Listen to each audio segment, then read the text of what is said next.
एक छोटे से गांव में कुछ अजीब घाटनियां घट रही थीं। गांव के लोग बार बार रात के समय किसी पुरानी औरत की रूह को देखते थे, जो रात के अंधेरे में गांव के रास्ते पर चली जाती थी।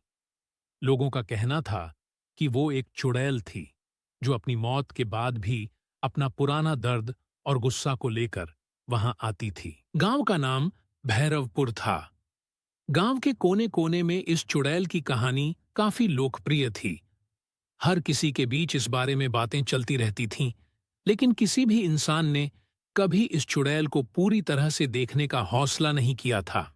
एक दिन एक युवा लड़का, राहुल, जो अपने गांव के काम से शहर से वापस आया था, उसने गांव के कुछ पुराने लोगों से चुड़ैल की कहानी सुनी।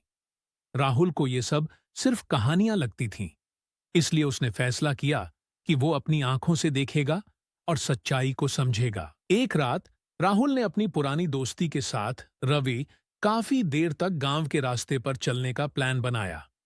उन्हें सभी को कहा कि वो कुछ ढूंढ रहे हैं और कोई भी गलत काम का हिस्सा नहीं बनेगा। गांव के लोगों ने उन्हें समझा कि रात के अंधेरे में वहां जाना बहुत खतरनाक हो सकता है, लेकिन राहुल और रवि अपने इरादे पर कायम थे। रात का समय आया और दोनों दोस्त अपने रास्ते पर निकल पड़े। जैसे जैसे वो गांव के बाहर के रास्ते पर बढ़ रहे थे, उन्होंने हवा में एक अजीब सी ठंड और सूखे पान का एहसास किया। रात के अंधेरे में कुछ चमकती आंखें उन्हें नजर आईं। राहुल और रवि ने देखा कि एक पुरानी औरत, जिसके चेहरे पर गुस्सा और दर्द का गुप्ता था, उनकी तरफ आ रही थी। उसकी चाल में एक भयावह औरत का शक्ल था, जो ढूंढती हुई दिखाई दे रही थी।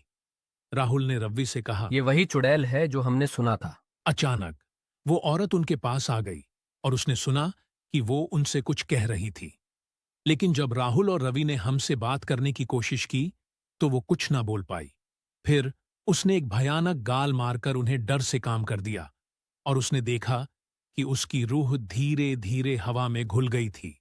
दोनों दोस्त अपनी जान बचाते हुए गांव वापस आए। उस रात के बाद राहुल और रवि ने सबको बताया कि चुड़ैल सच में वहां थी और उसके साथ कोई भी गलत काम ना करे। ये ही सबसे जरूरी था। तब से गांव वालों ने अपने पुराने रास्ते पर जाना बंद कर दिया और अनहोनी चुड़ैल के बारे में और कोई बात नहीं की। भैरवपुर गांव में वो दर्द भरी रूह अब कभी किसी को नजर नहीं आती। लेकिन उस रात के बाद सभी को ये समझ में आया कि कुछ पुरानी कहानियां सच भी हो सकती हैं।